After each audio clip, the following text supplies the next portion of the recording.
अध्याय 41 प्रकाश का एक अजीब पिंड। मैं बहुत राहत महसूस कर रहा हूँ। लॉरेंट की प्रशंसा सुनकर एलेशिया ने राहत की सांस ली। क्यों? क्या यह इतना अजीब है? लॉरेंट को उसके शब्दों पर उसकी प्रतिक्रिया से आश्चर्य हुआ। वास्तव में मैंने पहली बार ऐसा खाना पकाया था। मुझे खुशी है कि आपको यह पसंद आया। एलेशिया ने चेहरे पर एक खूबसूरत मुस्कान के साथ बताया। खाना पकाने के लिए की गई प्रशंसा ने उसकी रात वाकई खुशनुमा बना दी। वास्तव में? लॉरेंट ने आश्चर्य से कहा। पहले तो उसने इस पर ज्यादा ध्यान नहीं दिया, लेकिन अब जब उसने कहा कि उसने पहली बार यह खाना बनाया है, तो इसका मतलब है कि वह खाना बनाने में वाकई बहुत अच्छी है। लॉरेंट उससे वाकई प्रभावित हुआ। हाँ। जब लॉरेंट ने उसकी पुष्टि सुनी, तो उसे पता चल गया कि उसे जैकपॉट मिल गया है। उसे वाकई इतनी प्रतिभाशाली नौकरानी मिल गई है। अब वह उसे किसी भी तरह से जाने नहीं देगा। आप वास्तव में प्रतिभाशाली हैं, एलेशिया। मैं इसके लिए आपकी प्रशंसा करता हूँ। लॉरेंट को लगा कि यह उन पलों में से एक था जब उसे उसकी और तारीफ करनी थी। यह उन टोटोम खेलों की तरह था जहां अपने स्नेह अंक को प्रभावी ढंग से बढ़ाने के लिए यह एक महत्वपूर्ण क्षण था। युवा मास्टर, क्या आप ठीक हैं? आप बीमार तो नहीं हैं? एलेशिया कुछ हद तक हैरान थी कि लॉरेंट उसकी इतनी ईमानदारी से तारीफ कर रहा था। उसने अपने दाहिने हाथ से उसके माथे को टटोला कि कहीं वह वाकई बीमार तो नहीं है। मैं गंभीर हूँ। लॉरेंट ने पूरी गंभीरता से बात की। लेकिन, दुर्भाग्य से, अब वह जिस तरह से व्यवहार कर रही थी, उससे उसकी प्रशंसा का असर खत्म हो गया। मैं भी गंभीर हूँ। युवा मास्टर, आप किसी कारण से अधिक मर्दाना लगते हैं। एलेशिया ने जवाब दिया क्योंकि उसे एहसास हुआ कि उसके सामने जो लॉरेंट था वह उस लॉरेंट जैसा नहीं था जिसके साथ वह अतीत में बातचीत करती थी। ऐसा इसलिए क्योंकि मेरे साथ एक सुंदर नौकरानी है। लॉरेंट ने अतिशयोक्ति से चिल्लाया। एलेशिया ने आश्चर्य से अपनी आंखें चौड़ी कर लीं।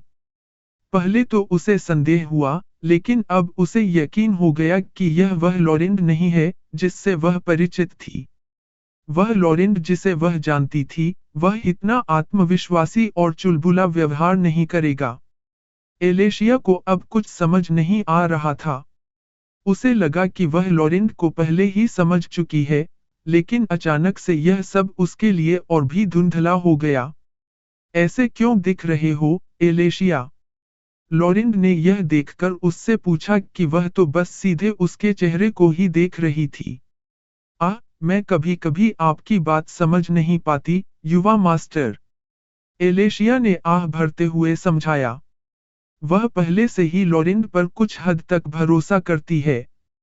इसलिए उसे अपनी चिंताएं बताने में कोई परेशानी नहीं हुई। आखिरकार, पूरे दिन में, उसने उन दोनों के बीच हुई हर बात पर गौर किया। यह ठीक है। इस यात्रा के दौरान आप मुझे और अधिक जान सकेंगे। लॉरेंट ने उसे आत्मविश्वास से भरी मुस्कान दी। जब एलेशिया ने उसे देखा, तो उसे भरोसा हुआ। हालांकि लॉरेंट को अभी कुछ अलग महसूस हो रहा था, फिर भी वह महसूस कर सकती थी कि वह अभी भी वही लॉरेंट था। शायद। बहुत देर हो गई है, युवा मास्टर। हमें सो जाना चाहिए। एलेशिया खड़ी हुई और उसके नितंबों को थपथपाया। फिर, वह गाड़ी में चली गई और गाड़ी को दो भागों में विभाजित करने के लिए पर्दा लगा दिया और फिर लेट गई। लॉरेंट ने आखिरी बार सितारों को देखा और फिर एलन को अपनी बाहों में लेकर उसके पीछे चला गया। अगले दिन, लॉरेंट सुबह उठा तो उसे तरोताजा महसूस हुआ। वह गाड़ी से बाहर निकला और देखा कि अलाव के पास चीनी मिट्टी की प्लेट में खाना पहले से ही परोसा हुआ था। युवा मास्टर, सुप्रभात। एलेशिया ने लॉरेंट का स्वागत एक प्यारी सी मुस्कान के साथ किया। वह इस यात्रा में लॉरेंट के साथ अधिक सहज महसूस करने लगी थी। वह उसके साथ बहुत अच्छा व्यवहार करता था, जबकि वह इसके विपरीत व्यवहार करती थी। यही कारण है कि इस बार एलेशिया लॉरेंट के प्रति अपनी ईमानदारी दिखाना चाहती थी। उन दोनों के बीच जो कुछ हुआ उसके बाद वह इस बार उसका विश्वास जीतना चाहती थी। गुड मॉर्निंग आपको भी। लॉरेंट ने एलेशिया का स्वागत किया। उन्होंने एक बार फिर अपनी यात्रा जारी रखने से पहले जल्दी से नाश्ता किया। उन्हें यह नहीं पता था कि घोड़े पर सवार एक लबादा ओढ़े व्यक्ति दूर से उन्हें देख रहा था। वह धीरे धीरे उनके करीब आता जा रहा था। शियाना, तुम्हारा इरादा क्या है? लबादे के अंदर से एक औरत की आवाज सुनाई दी। गाड़ी के अंदर लॉरेंट पैर मोड़कर बैठा था। उसने अपनी आंखें बंद कर लीं और अपनी इंद्रियों को अपने शरीर के अंदर केंद्रित कर लिया। उसे आश्चर्य हुआ कि उसके सिर के अंदर कुछ अजीब सा था। यह प्रकाश का एक स्पंदित सफेद पिंड था। यह दिल की धड़कन जैसा था लेकिन गोल और अजीब था। यह क्या है? लॉरेंट ने इसे नियंत्रित करने की कोशिश करके इसकी जांच करने की कोशिश की, लेकिन यह काम नहीं आया। यह उसके प्रति पूरी तरह से अनुत्तरदायी था। यह उसके अंदर मौजूद बैंगनी बिजली के मान के विपरीत था। लॉरेंट ने लाइटनिंग मैना को नियंत्रित किया और उन्हें प्रकाश के सफेद द्रव्यमान की ओर धकेल दिया। इसके बाद जो हुआ उसने लॉरेंट को चौंका दिया। उसके अंदर का लाइटनिंग मैना एक ब्लैक होल की तरह उसकी ओर खींच गया और 1/3 से भी कम मात्रा में लेकिन अधिक शुद्ध रूप में बाहर निकल गया। शुद्ध बिजली का रंग बहुत चमकीला और अधिक तरल था। अंतर शहद और पानी की तुलना करने जैसा था। क्या? लॉरेंट ने आश्चर्य से कहा। यह उसके लिए बिल्कुल अप्रत्याशित था कि उसका बिजली का मान शुद्ध हो गया। उसे तो यह भी नहीं पता था कि प्रकाश का यह सफेद पिंड कहां से आया। मैं इसे क्या नाम दूं? लॉरेंट ने इसके लिए एक नाम सोचा। यह प्रकाश का एक सफेद पिंड था।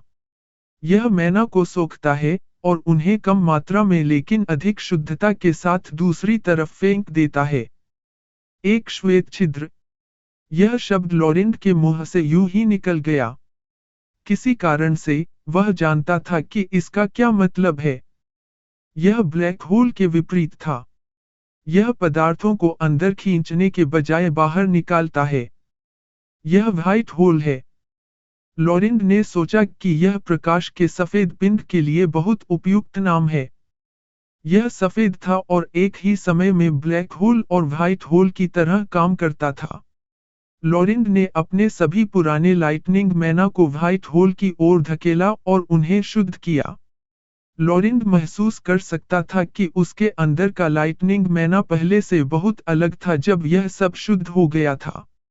वह कम से कम इसे पहले से कहीं ज्यादा तेजी से और ज्यादा चुस्त तरीके से नियंत्रित कर सकता था। उसे लगता है कि अब वह शॉक आर्क मंत्र के प्रभावों की नकल नहीं कर सकता। जिस तरह से बिजली का मान रुक जाता है और फिर तुरंत उसके हाथ में चला जाता है, उसे लगा कि अब वह ऐसा मुश्किल से कर सकता है। अध्याय 42 असफल जादू और हमला। लॉरेंट ने अपनी आंखें खोलीं। जैसे ही उसने ऐसा किया, उसे लगा जैसे उसने बाज को देखा हो। वह दूर तक बहुत साफ देख सकता था। अद्भुत, लॉरेंट ने खुद से कहा। उसने अपनी मुट्ठियां भींच लीं और महसूस किया कि जादू की शक्ति उसके शरीर में दौड़ रही है।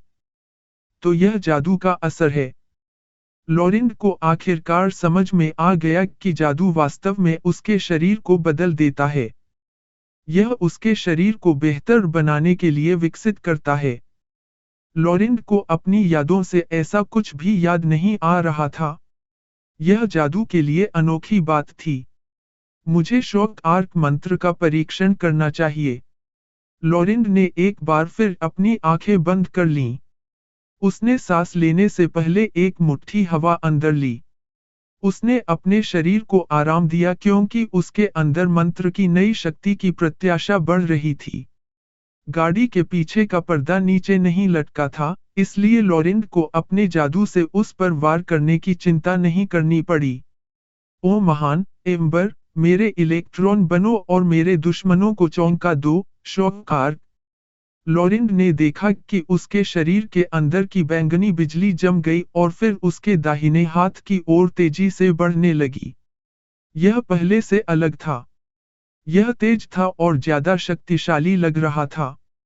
लेकिन जैसे ही वह उसके हाथ से बाहर निकलने वाला था, वह वापस उछल गया जैसे कि वह किसी ठोस रबर अवरोध से टकराया हो। उसके हाथ में मौजूद बैंगनी बिजली का मान कहीं और नहीं जा सकता था। एक एंटीक्लाइमैटिक तरीके से, बिजली का मान उसके हाथ में वापस बहने लगा और फिर एक बार फिर उसके शरीर के अंदर घूमने लगा। यह असफल हो गया।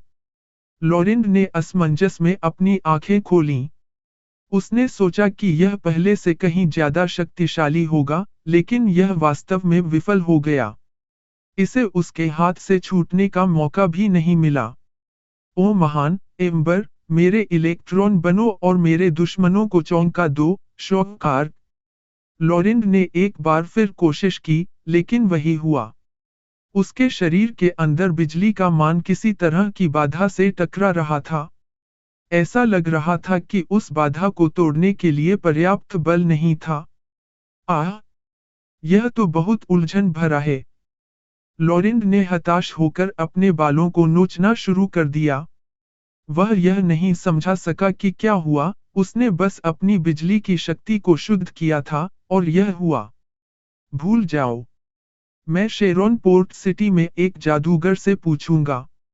लॉरेंड को पता था कि शेरोन पोर्ट सिटी के अंदर बहुत शक्तिशाली जादूगर हैं। लॉरेंड को मुश्किल से ही शुरुआती जादूगर माना जा सकता है, जबकि उससे ऊपर और भी शक्तिशाली जादूगर हैं। इसमें जादूगर भी शामिल हैं। वे इतने शक्तिशाली थे कि वे बिना किसी बाधा के किसी समूह के खिलाफ लड़ाई लड़ सकते थे। ऐसा ही कुछ पहले भी हुआ था जब लॉरेंड पहले के गॉब्लिन्स से सीधे तौर पर नहीं लड़ पाया था। जब वह ऐसा कर सकता था, तभी उसे पूर्ण जादूगर माना जा सकता था। लॉरेंड केवल यही आशा कर सकता था कि शहर के जादूगर उसके प्रश्नों का उत्तर दे सकें। जैसे ही लॉरेंड गाड़ी के पीछे का पर्दा हटा रहा था, उसने दूर से धूल का एक बादल धीरे धीरे उनकी ओर आता देखा। वह क्या है? लॉरेंड ने आंखें मूंदकर देखा कि एक भूरा घोड़ा उनकी ओर सरपट दौड़ रहा है। उसकी पीठ पर एक काली चादर ओढ़े व्यक्ति बैठा हुआ था। चिंता में डूबे लॉरेंड ने एलेशिया को यह बात बताने का फैसला किया। एलेशिया, हमारे पीछे कोई है। लॉरेंड ने उसे आवाज लगाई। एलेशिया ने गाड़ी का पर्दा खोला और अंदर देखा। गाड़ी के खुले पिछले हिस्से से उसे कोई तेजी से उनकी ओर बढ़ता हुआ दिखाई दिया। अरे नहीं! एलेशिया को तुरंत पता चल गया कि क्या हो रहा है। कोई उन पर हमला करने आया है। उसका एकमात्र अनुमान यह था कि ब्लड फ्लावर हत्यारे संगठन ने लॉरेंड को मारने के लिए किसी को भेजा है। युवा मास्टर, छिप जाओ! एलेशिया ने पीछे की ओर चिल्लाते हुए कहा। लॉरेंड को यह जानने के लिए ज्यादा गहराई से सोचने की जरूरत नहीं थी कि यह एक हत्यारा था। उसे जो यादें मिली, वे उसे चेतावनी दे रही थीं कि यह खतरनाक हो सकता है। इसलिए वह बिना किसी परवाह के गाड़ी की सीट के नीचे छिप गया कि वहां धूल है या नहीं। एलेशिया गाड़ी को ऐसे चलाती रही जैसे उसे कुछ भी पता ही न हो। घोड़ा धीरे धीरे उस बिंदु के करीब आ गया जहां लॉरेंड घोड़े के खुरों की भारी आवाज सुन सकता था। घोड़े पर सवार लबादाधारी व्यक्ति उनके पास आया और गाड़ी के साथ कदम से कदम मिलाकर चलने लगा। लबादाधारी व्यक्ति ने एलेशिया की ओर देखा और फिर थोड़ा धीमा होकर गाड़ी पर कूद गया। बैम! लबादा ओढ़े हुए व्यक्ति ने गाड़ी की नाजुक छत को तोड़ दिया। उसने गाड़ी के चारों ओर देखा और सीट के नीचे छिपे लॉरेंड को देखा। एलेशिया ने तुरंत गाड़ी रोक दी। आखिरकार, अब यह दिखावा करने का कोई मतलब नहीं था कि उन्हें कुछ नहीं पता। गाड़ी के अचानक रुकने से लबादा पहने व्यक्ति का संतुलन बिगड़ गया और वह एलेशिया की ओर गिर पड़ा। तेजी से हरकत करते हुए, एलेशिया ने उसका कॉलर पकड़ लिया और दूसरे हाथ से खंजर खींच लिया। उसने खंजर की धार उसकी गर्दन पर रख दी। आप कौन हैं? एलेशिया ने जोर से चिल्लाकर कहा। वह एक जंगली शेरनी की तरह थी जो अपने शिकार पर दहाड़ रही थी। फुफुफु, जैसी कि शियाना से उम्मीद थी। एक महिला की जानी पहचानी आवाज सुनाई दी। एलेशिया को समझ में नहीं आया कि यह कौन है। यह वही महिला थी जिससे एलेशिया ने ब्लड फ्लावर हत्यारे संगठन की लानिका शाखा में बात की थी। तुम यहाँ क्या कर रहे हो? एलेशिया ने हुड नीचे खींचा, और उसका अनुमान गलत नहीं था। यह वही महिला थी जिसके साथ उसने हत्यारे का काम शुरू करने के बाद से बहुत बातचीत की थी। यह बात तो मुझे ही पूछनी चाहिए थी। आप अपने लक्ष्य को नहीं मार रहे हैं। आप हम हत्यारों के लिए कलंक हैं। हेरित ने एलेशिया पर हिंसक तरीके से चिल्लाया। उसकी आंखों में गुस्सा और नफरत साफ झलक रही थी। आपका क्या मतलब है? एलेशिया ने उससे गंभीर स्वर में पूछा। किसी तरह, उसके सामने यह हेरित उस हेरित से अलग महसूस करता है, जिसे वह जानती थी। वह ज्यादा हिंसक थी, और उसकी आंखों से नफरत बह रही थी। लेकिन, दूसरी ओर, वह हेरित जिसे वह जानती थी वह दयालु था और उसे चिढ़ाना पसंद करता था। मैं तुम्हारे लिए उसे मार डालूंगा। हेरित उस पर चिल्लाया। एलेशिया उसके शब्दों से हैरान रह गई। मैंने कुछ भी गलत नहीं किया। तुम यहाँ मेरा लक्ष्य मुझसे छीनने की कोशिश क्यों कर रहे हो? एलेशिया ने उसे जवाब दिया। वह उसे लॉरेंट को मारने नहीं देगी। वह पहले से ही उसके साथ जो कुछ भी किया उसके लिए बहुत दोषी महसूस कर रही थी। वह उसे ऐसे ही मरने नहीं देगी। इसके अलावा, उसके पास अभी भी उसके साथ खून का अनुबंध था। इसलिए अगर वह मर जाता है, तो वह उसके साथ मर जाएगी। अध्याय 43, पागल हत्यारा और लॉरेंट एक चाल चलता है। देखो, तुम प्रेम में अंधे हो गए हो। हेरित ने एलेशिया के चेहरे पर व्यंग्य किया। उसकी आवाज में उपहास का भाव था। प्यार। एलेशिया तुरंत ही उसके शब्दों से भ्रमित हो गई। इस यात्रा में एक भी पल ऐसा नहीं था जब वह प्यार में अंधी हुई हो। अगर तुम प्यार में नहीं हो, तो फिर उसे मार क्यों नहीं रही हो? उस आदमी ने तुम्हें धोखा दिया होगा। मुझे जाने दो। मैं तुम्हारे लिए उसका सिर काट दूंगी। हेरित ने एलेशिया की पकड़ से बचने के लिए बहुत संघर्ष किया। उसकी आंखें पहले से भी ज्यादा लाल हो गई थीं। तुम्हारी हिम्मत मत हुई। भले ही मैं तुम्हें 1 साल की उम्र से जानता हूँ, मैं चुपचाप बैठकर तुम्हें अपनी मर्जी से कुछ भी करने नहीं दूंगा। एलेशिया ने हेरित के कॉलर को और कसकर पकड़ लिया और उसे अपने चेहरे के करीब खींच लिया। एलेशिया के अंदर गुस्सा भर गया था। हेरित उसके जीवन में हस्तक्षेप कर रहा था और यह उसे मार भी सकता था। एक बार जब हेरित सफल हो जाता है, और लॉरेंट को मार देता है, तो वह भी मर जाएगी। शियाना, अपनी बात सुनो। अगर यह प्यार नहीं है, तो मुझे नहीं पता क्या है। हेरित की आंखें और भी ज्यादा लाल और उग्र हो गईं जब उसने प्यार शब्द का जिक्र किया। ऐसा लग रहा था जैसे उसमें कुछ ऐसा था जो उसे उत्तेजित कर रहा था। मैं प्यार में नहीं हूं। एलेशिया ने बिना किसी भाव के गंभीरता से उत्तर दिया। हालांकि वह लॉरेंट पर काफी भरोसा करती है, फिर भी यह उस स्तर पर नहीं था कि वह उससे प्यार करती हो। चलो देखते हैं। अचानक, हेरित ने एलेशिया के चेहरे पर एक सफेद पाउडर फेंक दिया, जिससे वह अंधी हो गई। आह! एलेशिया बेचैनी में चिल्लाई और अपनी आंखें बंद कर लीं। इससे, हेरित को वह आजादी मिल गई जिसकी उसे जरूरत थी। यहाँ आओ, छोटे लड़के। हेरित ने गाड़ी की सीट के नीचे देखा, जहां उसने आखिरी बार लॉरेंट को देखा था। उसे आश्चर्य हुआ कि वह वहां नहीं था। सहज रूप से, उसने पीछे मुड़कर देखा। मैं मूर्ख नहीं हूं जो एक ही स्थान पर रहूं। लॉरेंट को ऐसा लगता है कि उसे बेवकूफ कहे जाने पर बहुत गुस्सा आ रहा था। कौन जानता है कि यह गुस्सा कहाँ से आया। लेखक का नोट, मैं आपकी तरफ देख रहा हूँ, पाठक। लॉरेंट ने अपने दाहिने हाथ से उसकी छाती को छुआ क्योंकि यह उसके शरीर का सबसे बड़ा और सबसे करीबी हिस्सा था, इससे पहले कि वह बड़े उत्साह से चिल्लाए। शौकार। लॉरेंट पहले से ही तैयार था। जब उसे मौका मिला, तो उसने मन ही मन जितनी जल्दी हो सका, मंत्रोच्चार किया। मुझे आशा है कि यह काम करेगा। लॉरेंट को अपनी स्मृतियों से पता था कि जब आप किसी के साथ त्वचा से त्वचा के संपर्क में होते हैं, तो बिजली अधिक आसानी से प्रवाहित होती है। उसके हाथ के अंदर का विद्युत मंत्र फूट पड़ा, और जैसे कोई अवरोध न हो, विद्युत मंत्र उसके हाथ से निकलकर उसके शरीर में चला गया। और बड़ी बड़ी आंखों से हैरित ने महसूस किया कि उसके शरीर में एक तेज करंट घुस गया है। ऐसा लगा जैसे उसके अंदरूनी हिस्से को खोल दिया गया हो और उसे चाबुक से मारा गया हो। यह एक दर्दनाक एहसास था। फिर यह उसके दिमाग तक पहुंच गया, बिना किसी रहस्य के, उसे जिंदा ही पका दिया गया। यह सब 1 मिलीसेकंड से भी कम समय में हुआ। लॉरेंट ने जोर से सांस ली और गाड़ी की सीट पर बैठ गया और अपनी पीठ टिका ली। वह चुपचाप उसकी लाश को देखता रहा। इस बार, यह कोई भूत नहीं था। यह एक औरत थी। मुझे अभी भी कुछ महसूस नहीं हो रहा है।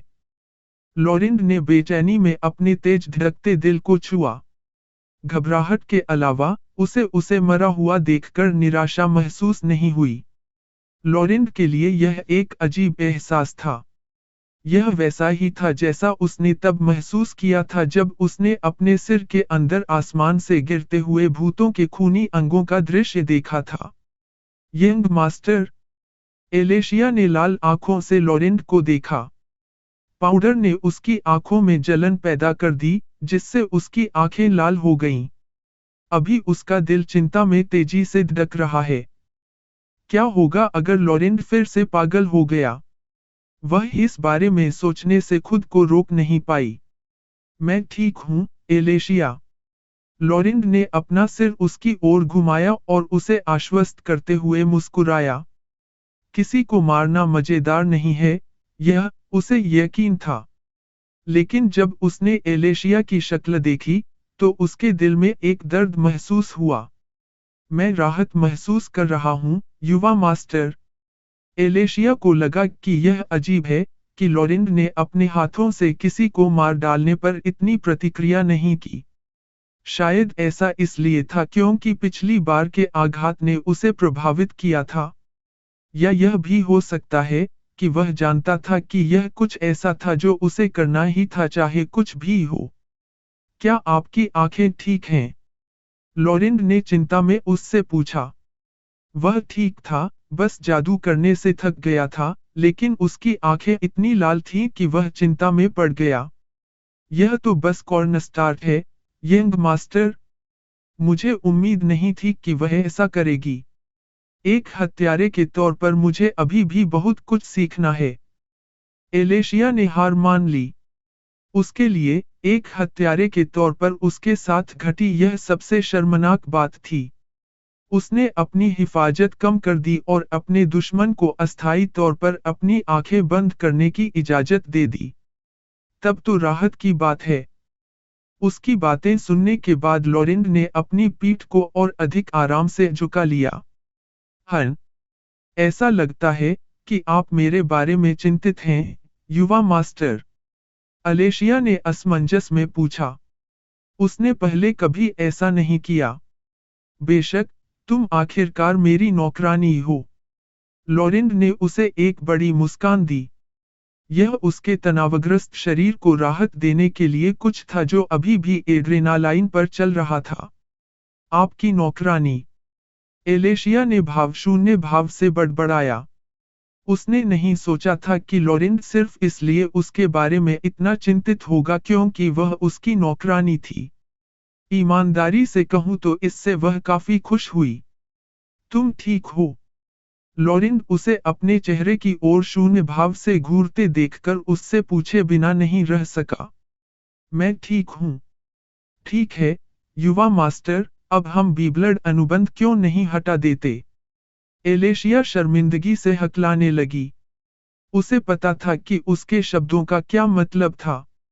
लेकिन अगर यह उसके दिल में पनप रहे अपराध बोध को कम कर सकता है, उसे नहीं लगता कि यह इतना बुरा है। यह सिर्फ एक चुंबन था। इसमें कुछ खास नहीं है। हाँ, कुछ खास नहीं है। ऐसा नहीं है कि वह गर्भवती हो जाएगी। क्यों? लॉरेंट ने मुंह में लार भरते हुए हकलाते हुए कहा। जब एक खूबसूरत लड़की आपको चूमने के लिए खुद को पेश करती है, तो ठीक से सोचना मुश्किल होता है। मुझे लगता है कि मैं आप पर भरोसा कर सकता हूँ, युवा मास्टर।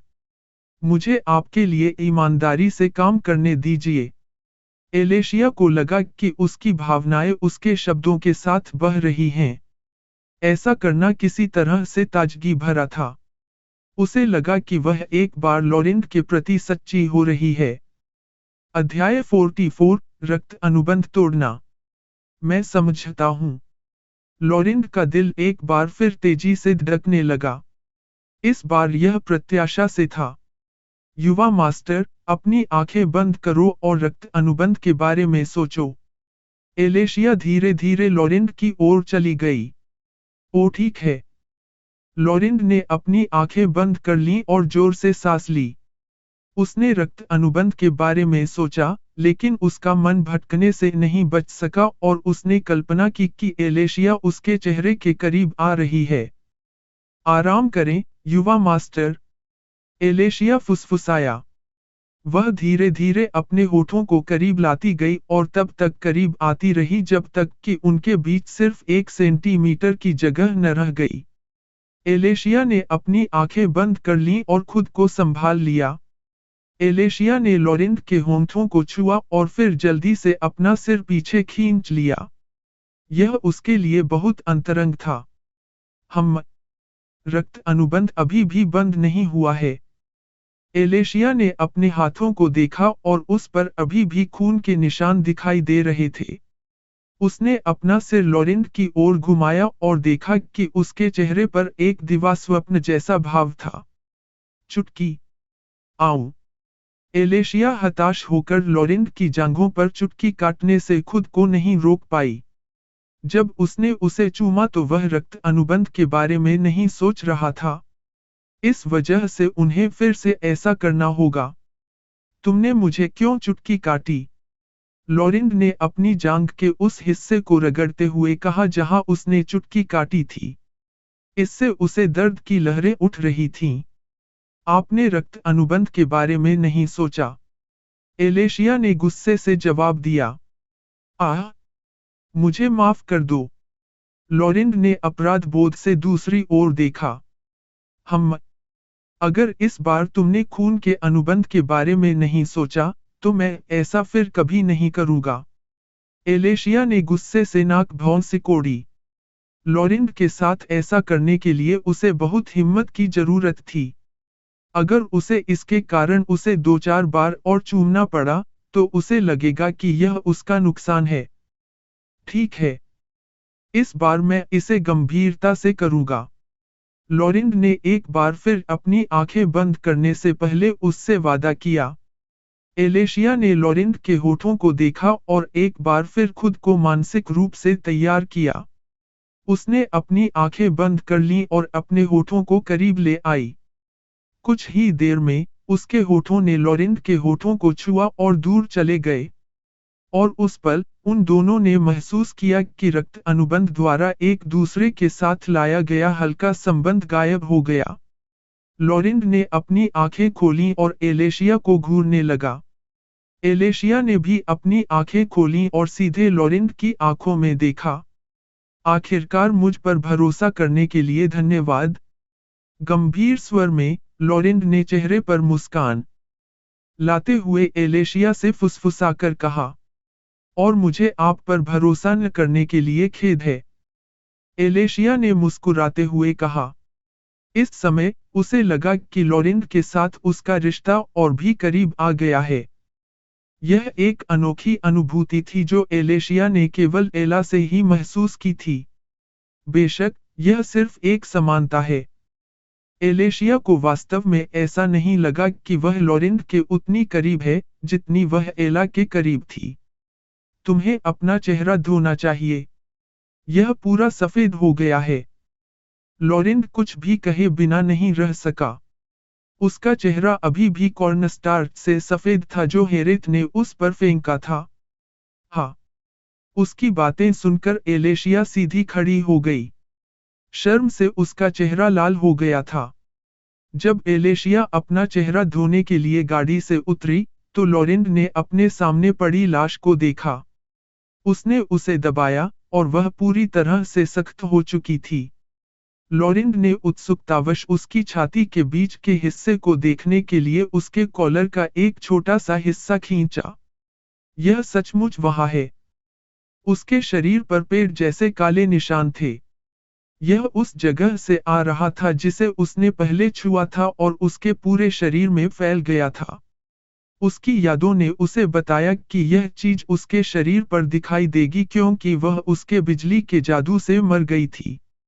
एलेशिया ने अभी अभी अपनी आंखें और चेहरा धोया ही था कि उसने गाड़ी के अंदर देखा।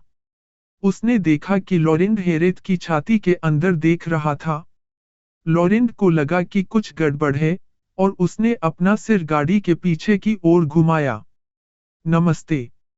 लॉरेंट ने पलटकर उसका अभिवादन किया। उसकी पीठ से ठंडा पसीना बहने लगा। आप क्या कर रहे हो? एलेशिया ने उससे धीमी आवाज में पूछा। मैं तो बस उसे देख रहा हूं। रुको, मेरा यह मतलब नहीं था। लॉरेंट ने उसे उत्तर दिया, लेकिन उसे जल्द ही एहसास हो गया कि उसके शब्दों का उसके लिए एक अलग अर्थ भी हो सकता है। और मैंने सोचा कि मैं तुम पर भरोसा कर सकता हूं। एलेशिया की आवाज में खुद का मजाक उड़ाया जा रहा था। लॉरेंट को पता था कि उसने गलती की है। वह उसे सिर्फ समझा सकता था। देखो, उसकी छाती पर ये निशान हैं। मैं इसे देख रहा था। लॉरेंट ने घबराहट से इशारा किया। मुझे देखने दो। एलेशिया गाड़ी पर चढ़ गई। वह लॉरेंट के करीब गई और हेरेथ की छाती को देखने लगी। देखा। मैं झूठ नहीं बोल रहा हूं। एलेशिया ने लॉरेंट और हेरेथ की क्लीवेज को देखा। गुमराह आदमी। इतना कहने के बाद, एलेशिया ने हेरेथ की लाश को गाड़ी से नीचे खींच लिया। लॉरेंट ने देखा कि वह उससे जूझ रही थी, इसलिए उसने उसकी मदद की। पूरे ऑपरेशन के दौरान, एलेशिया लॉरेंट के हाथों को देख रही थी और देख रही थी कि वह उन्हें कहाँ छू रहा है। अगर वह उसके नितंब या किसी भी चीज को छूता भी, तो वह उसे भावशून्य आंखों से देखती। लाश को जमीन पर रखने के बाद, लॉरेंट ने असहजता से अपने सिर के पिछले हिस्से को खुजलाया। जब वे उसे गाड़ी से उतार रहे थे, तो उसके लिए हेरेथ के नितंब को छूना मुश्किल था। उसे नीचे उतारना इतना मुश्किल था। क्या हम उसे यहीं दफना रहे हैं? लॉरेंट ने एलेशिया से पूछा। धूप बहुत तेज थी और अगर उन्हें उसके लिए कब्र खोदनी पड़ी तो इसमें काफी समय लगेगा। नहीं। हम उसका शरीर जला देंगे। एलेशिया ने उसे जवाब दिया। वह भी उस समस्या से वाकिफ थी। उसे हेरेथ से यह पूछने का मौका नहीं मिला था कि वह यहाँ क्यों आई है। इसलिए वह अभी भी घबराई हुई थी, क्योंकि वहाँ दूसरे हत्यारे भी हो सकते थे। यहाँ उसे जलाने के लिए कोई लकड़ियाँ नहीं हैं। लॉरेंट ने चारों ओर देखा, और उसे केवल घास ही घास दिखाई दी। बस घास। अगर घास नहीं तो कभी कभार कोई पेड़ दिखाई देता। आपको इसकी चिंता करने की कोई जरूरत नहीं है। एलेशिया ने हेरेथ के कपड़ों को टटोला और फिर एक छोटा सा चौकोर कागज निकाला। यह पाया। वह क्या है? लॉरेंट ने जिज्ञासा से उससे पूछा। यह एक छोटा सा जादुई घेरा है, जो शवों को जलाने के लिए बनाया गया है। मुझे लगता है कि उसने आप पर इस्तेमाल करने के लिए एक घेरा बनाया होगा। एलेशिया ने उसे समझाया। जब लॉरेंड ने सुना कि यह उसके लिए है, तो वह गहरी सांस लेने से खुद को रोक नहीं सका। यह अच्छी बात थी कि वह तेजी से सोचने में सक्षम था। अन्यथा, वह चीज उसके शरीर को जला रही होती। ठीक है, अब जलाओ। एलेशिया ने एक छोटा सा मंत्र बोलने से पहले हैरेत के माथे पर कागज को ठोंका। अचानक, कागज पर बने चिन्ह चमक उठे और एलेशिया पीछे हट गई। फिर एक भयानक सन्नाटे के साथ, हैरेत का पूरा शरीर आग की लपटों में घिर गया। चलो अब चलें। एलेशिया ने लॉरेंड को इशारा किया और वे दोनों गाड़ी पर सवार होकर तेजी से वहां से चले गए। उन्हें यह नहीं पता था कि 1 दर्जन मिनट बाद एक गाड़ी जलती हुई लाश के ठीक पास आकर रुकी थी। अध्याय 45, वानहान मैदानों में एक और घात। लॉरेंड ने चुपचाप पीछे देखा। वह सोच रहा था कि उसका जीवन कैसा हो गया है। पहले तो उसने सोचा कि एलेशिया के साथ यह एक रोमांचक यात्रा होगी, लेकिन जब उसने उसे रक्त अनुबंध पर हस्ताक्षर करने के लिए मजबूर किया तो यह जल्द ही बदतर हो गया। लॉरेंड ने सोचा कि वह कितना भोला था। आखिरकार, एलेशिया ने उस पर भरोसा किया और खून के उस अनुबंध को हटा दिया जिसने एक दूसरे पर उनके भरोसे को बाधित किया था। मुझे आश्चर्य है कि उस दूसरे मैं का क्या मतलब था।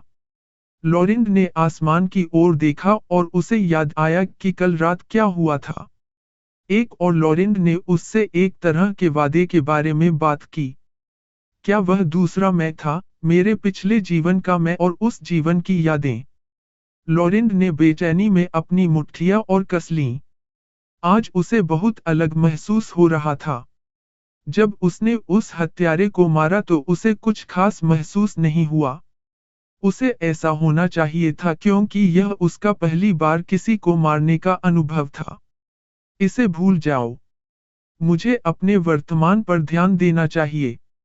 अगर मैं अपने अतीत के बारे में ज्यादा सोचता रहा, तो मुझे डर है कि यह मुझे खा जाएगा। लॉरेंड खड़ा हो गया और आहें भरते हुए बोला। उसने टूटी हुई छत और गाड़ी के ऊपरी बाएं हिस्से को देखा। सूरज की गर्म किरणें उसमें से निकल रही थीं। एलेशिया, क्या कोई ऐसी जगह है जहां हम एक और गाड़ी खरीद सकें? लॉरेंड ने उसकी ओर चिल्लाकर कहा। वह शेरोन बंदरगाह शहर में होगा, युवा मास्टर। हम फिलहाल इसकी मरम्मत अगले गांव में ही करवा सकते हैं। एलेशिया ने लॉरेंड को जवाब दिया। उसने पीछे मुड़कर नहीं देखा, बल्कि अपनी नजरें सड़क पर टिकाए रखीं। मैं समझता हूँ। लॉरेंड ने अपना सिर हिलाया और गाड़ी के फर्श पर बैठ गया। उसने अपने पैरों को क्रॉस किया और अपनी आंखें बंद कर लीं। उसने अपने शरीर के अंदर देखा और महसूस किया कि उसका बिजली का मान मूल रूप से खाली था। यह अजीब था कि वह अभी भी जागने में सक्षम था और बिल्कुल भी बेहोश नहीं हुआ। यह नए शुद्ध किए गए बिजली के प्रभाव का परिणाम होगा। लॉरेंड ने मन ही मन सोचा। इसके अलावा कोई और स्पष्टीकरण नहीं है। अगर कभी, तो यही एकमात्र संभावित स्पष्टीकरण हो सकता है जो उसके दिमाग में आया। लॉरेंड ने अपनी आंखें खोलीं और गाड़ी की सीट पर आराम करने से पहले खड़ा हो गया। वह लेट गया और अपनी आंखें बंद कर लीं। उसे नींद आने में ज्यादा समय नहीं लगा। दोपहर के भोजन का समय था जब लॉरेंड ने अपनी आंखें खोलीं। एलेशिया ने पहले ही गाड़ी रोक दी थी और बाहर ही खाना बना रही थी। पक रहे पक्षी के मांस की गंध लॉरेंड की नाक में गुदगुदी कर रही थी। एलेशिया के साथ थोड़ी देर बातचीत करने और जल्दी जल्दी खाना खाने के बाद, लॉरेंड और एलेशिया वापस सड़क पर निकल पड़े। जैसे ही लॉरेंड गाड़ी के अंदर आराम कर रहा था, गाड़ी अचानक रुक गई। क्या हुआ? लॉरेंड ने गाड़ी के आगे का पर्दा हटाया और आगे देखा। लॉरेंड के चेहरे पर आश्चर्य छा गया जब उसने 1 दर्जन लोगों को बिना शर्ट के गाड़ी के सामने खड़े देखा। वे सभी अपने हाथों में तेज छोटी तलवारें लिए हुए थे। लॉरेंड को यह समझने के लिए किसी जीनियस होने की जरूरत नहीं थी कि यह एक डाकुओं का समूह था जो उन पर घात लगाए बैठा था। तुम लोग क्या चाहते हो? एलेशिया ने डाकुओं को ठंडे अंदाज में देखा। उसने पहले से ही अपने पैर पर हाथ रखा हुआ था, जहां उसका खंजर रखा हुआ था। बिल्कुल सीधा सादा। आप अपने यंग मास्टर से क्यों नहीं पूछते? मुझे यकीन है कि वह आपके सवालों का जवाब दे पाएंगे। बाईं छाती पर बड़े से निशान वाले एक डाकू ने हंसते हुए उसे जवाब दिया। वह इस डाकू समूह का नेता था। युवा मास्टर। एलेशिया ने तुरंत अपना सिर लॉरेंट की ओर घुमाया। उसके चेहरे पर संदेह था। मैं उन्हें नहीं जानता, एलेशिया। उन्हें तुम्हें धोखा देने मत दो। लॉरेंट के चेहरे पर गंभीर भाव थे जब उसने उसे उत्तर दिया। डाकुओं का सरदार उन दोनों के बीच मतभेद पैदा करने की कोशिश कर रहा था। जब डाकू सरदार ने लॉरेंट की बातें सुनी तो वह जोर से हंस पड़ा। हा हा हा हा। मेरा मतलब था, तुम्हें कहना चाहिए था, सामान और उसे ले लो, कृपया मेरी जान बख्श दो। हा हा हा। ठीक वैसे ही जैसे कल के यंग मास्टर ने किया था। डाकू नेता ने चेहरे पर आत्मसंतुष्ट मुस्कान के साथ लॉरेंट का मजाक उड़ाया। आप? एलेशिया ने गुस्से में अपने दांत पीस लिए। इस डाकू नेता के लापरवाह शब्दों से वह एक बार फिर लॉरेंट की ओर पीठ फेरने ही वाली थी। वह जानती थी कि अगर उसने फिर से ऐसा किया तो उसके बाद उसे बहुत पछतावा होगा। युवा महिला, आपके अंदर बहुत सारी वासनाएं दबी हुई होंगी। हम भाई आपको जितना चाहे उतना उत्तेजित कर सकते हैं। एलेशिया के शरीर को देखते समय डाकू सरदार के चेहरे पर एक कामुक मुस्कान थी। गुस्से में जवाब देने के बजाय एलेशिया ने डाकू सरदार को चील की नजर से देखा। ऐसा लग रहा था जैसे वह चील हो जो अपने शिकार पर झपट्टा मारने वाली हो। मुझे तुम जैसे बदमाशों से लड़ने में अपना समय बर्बाद नहीं करना चाहिए। एलेशिया ने आह भरी और जहरीली गैस से भरा कांच का गोला निकाला। यह भी उसी तरह का गोला था जिसका इस्तेमाल उसने कल गोब्लिन पर किया था। उसके हाथ के एक झटके से जहर का गोला डाकू नेता के पैर के सामने टूट गया और जहरीली गैस आसपास के क्षेत्र में फैल गई जो कम से कम दसियों मीटर तक फैल गई। क्या? जहर का हमला। अपनी नाक ढक लो। डाकुओं के सरदार ने अन्य डाकुओं को अपने चारों ओर इकट्ठा होने का आदेश दिया।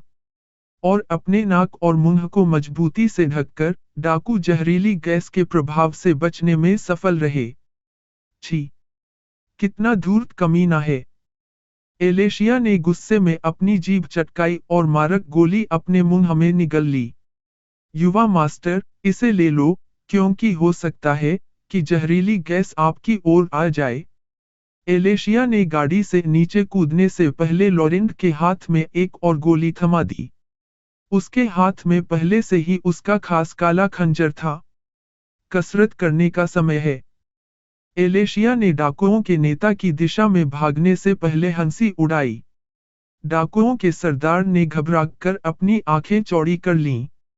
वह जहरीली गैस को ज्यादा सांस के साथ अंदर नहीं ले सकता था, नहीं तो वह इससे प्रभावित हो सकता था। यह एक पहेली थी क्योंकि अगर वह उससे लड़ता तो उसे सांस लेने की जरूरत होती क्योंकि लड़ाई में उसके फेफड़ों की हवा खत्म हो जाती थी। उसने अपने दांत पीस लिए और खुद को किसी भी तरह की सांस न लेने के लिए मजबूर किया, फिर उसने रक्षात्मक रुख अपनाया। उसके पास एक छोटी तलवार थी और उसके पास सिर्फ एक खंजर था। हथियार की लंबाई के मामले में आमतौर पर लंबा वाला ही विजेता होता है। एक तीव्र गति से एलेशिया ने अपना खंजर डाकू सरदार के चेहरे पर मार दिया। अध्याय 46 एलेशिया को गर्दन काटते हुए देखना। जब डाकुओं के सरदार ने एलेशिया को अपना खंजर घुमाते देखा, तो उसने तुरंत उसके हमले से बचाव के लिए अपनी छोटी तलवार अपने चेहरे के सामने उठा ली। उसकी उम्मीद के विपरीत, यह एक छल था। एलेशिया ने अपनी बांह मोड़ी और उसके पेट पर हमला किया। डाकुओं के सरदार ने जल्दी से अपनी छोटी तलवार घुमाकर उसके हमले को रोक दिया। और एक बार फिर, उसके अविश्वास में, यह एक और छल था। हग। डाकुओं का सरदार घुरघुराया और खुद को सांस लेने से रोकने की कोशिश करने लगा। एलेशिया स्पष्ट रूप से उसके साथ खिलवाड़ कर रही थी। उसने अपने डाकू भाइयों की ओर देखा, जो उसकी मदद करने में झिझक रहे थे। उसकी आंखों में तुरंत क्रोध दिखाई दिया, और वह चिल्लाया, अगर मैं आज यहीं मर जाऊं, तो अपने साथ एक सुंदरी भी ले जाऊंगा। डाकुओं के सरदार ने अपनी छोटी तलवार को एलेशिया की ओर बढ़ाया और अपने पेट को सहारा बनाया। वह बिना किसी परवाह के उसकी ओर भागा। हा हा हा हा। युद्ध की पुकार के साथ, वह तेजी से एलेशिया के सामने पहुंचा और अपनी छोटी तलवार को उसके शरीर में घुसाने के लिए आगे बढ़ाया। लेकिन एलेशिया को पहले से ही इसकी उम्मीद थी, और वह उसके घातक हमले से बचने के लिए जमीन पर लुढ़क गई। भाड़ में जाओ! डाकू नेता चिल्लाया और सहज ही उसके फेफड़ों ने बहुत सारी हवा अंदर ले ली। इसमें बहुत सारी जहरीली गैस भी शामिल थी जो अभी भी हवा में मौजूद थी। डाकुओं का सरदार जहरीली गैस के कारण बेहोश होकर जोर से जमीन पर गिर पड़ा। अन्य डाकुओं ने अपने नाक और मुंह पर हाथ रखने से पहले जहरीली गैस को हवा से उड़ा देने का इंतजार किया। मालिक से बदला लो। हाँ, X13। सभी डाकू एक साथ उसकी ओर दौड़े। उनके मुंह पर मुस्कान थी। हालांकि उन्होंने अपना नेता खो दिया था, लेकिन वे हमेशा किसी दूसरे को नियुक्त कर सकते थे। और अगर एक व्यक्ति कम होता तो वे धन को बांट पाते, इसलिए उन्हें इस घात से ज्यादा लाभ होता। हे, मुझे आपका आत्मविश्वास पसंद है। एलेशिया ने उपहास किया, इससे पहले कि उसने हरे रंग की जहरीली गैस से भरा एक और गोला निकाला। सभी डाकू तुरंत रुक गए और पीछे की ओर भाग गए। लेकिन तब तक बहुत देर हो चुकी थी, वे सभी एक दूसरे से बहुत करीब थे, और वे एलेशिया के बहुत करीब थे। एलेशिया ने जहर का गोला जमीन पर फेंका, जिससे वह टूट गया और जहर तुरंत आसपास के इलाकों में फैल गया। इस बार, डाकू इतनी हवा में सांस नहीं ले पाए थे और वे अभी भी अपने हमले के प्रयास से थके हुए थे। उनमें से ज्यादातर ने प्रतिरोध करने की कोशिश की, लेकिन यह अपरिहार्य था कि वे अब सांस लेने की इच्छा का विरोध नहीं कर पाएंगे। हाइपोक्सिया से मरने से बचने के लिए सांस लेना उनके शरीर की सहज प्रवृत्ति थी। वे सभी धीरे धीरे एक एक करके जमीन पर गिर गए। मैंने बहुत सारे क्रेडिट बर्बाद कर दिए। एलेशिया ने दर्द से जमीन पर पड़े कांच के टूटे हुए टुकड़ों को देखा। उसके पास उनमें से सिर्फ कुछ ही थे, और अगर वह इस यात्रा के लिए और ज्यादा इस्तेमाल करती, तो वे जल्दी ही खत्म हो जाते। बस एक याद दिला दूं, लेकिन वह जिस क्रेडिट के बारे में बात कर रही थी वह ब्लड फ्लावर असैसिन ऑर्गेनाइजेशन से था। इसे मिशन पूरा करने से कमाया गया था, और इसके साथ, आप हत्यारे से संबंधित सामान खरीद सकते थे जैसे कि ये जहर के गोले जो उसने अभी इस्तेमाल किए हैं। एलेशिया, क्या तुम ठीक हो? लॉरेंट गाड़ी से उतरकर उसके पास गया। जब उसने उसे देखा तो उसका चेहरा चिंता से भरा हुआ था। आपकी चिंता के लिए धन्यवाद, युवा मास्टर, लेकिन मैं ठीक हूँ। मुझे लगातार इतने सारे स्लीपिंग पॉइजन ऑर्ब्स का उपयोग करने में दर्द हो रहा था। लॉरेंट को उत्तर देते समय एलेशिया के चेहरे पर निराशा के भाव थे। चिंता मत करो। मैं अगली बार और अधिक खरीदने में आपकी मदद करूंगा। लॉरेंट ने तुरंत अपने चेहरे पर एक दयालु मुस्कान के साथ जवाब दिया। अगर यह कई बार उनकी जान बचा सकता है, तो वह इस पर कुछ पैसे खर्च करने को तैयार है। मैं तो बस मजाक कर रही थी, युवा स्वामी। इसे मेरी आपकी नौकरानी बनने की ईमानदारी समझिए। एलेशिया लॉरेंट की सांत्वना देने की कोशिश पर हंस पड़ी। उसे उसका ऐसा व्यवहार बहुत प्यारा लगा। मैं समझ गया।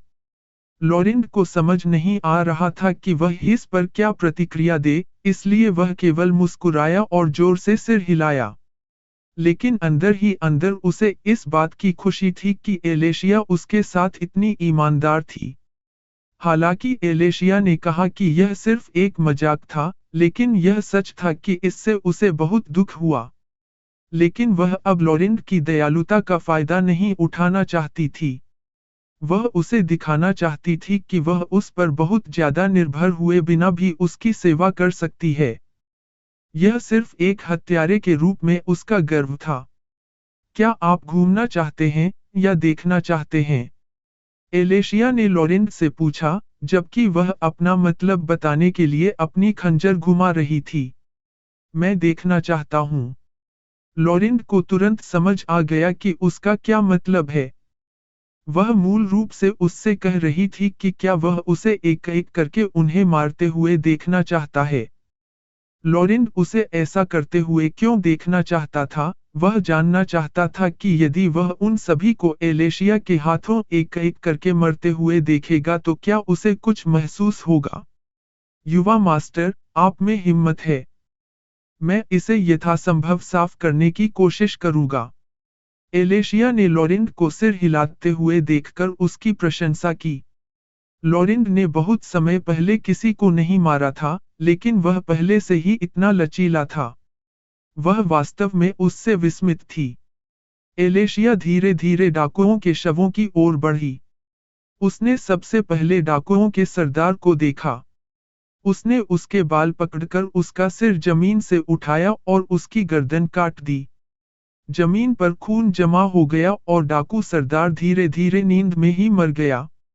लॉरेंट ने डाकू नेता को अपने सामने मरते हुए देखा, और पहले की तरह ही, उसे कुछ भी महसूस नहीं हुआ।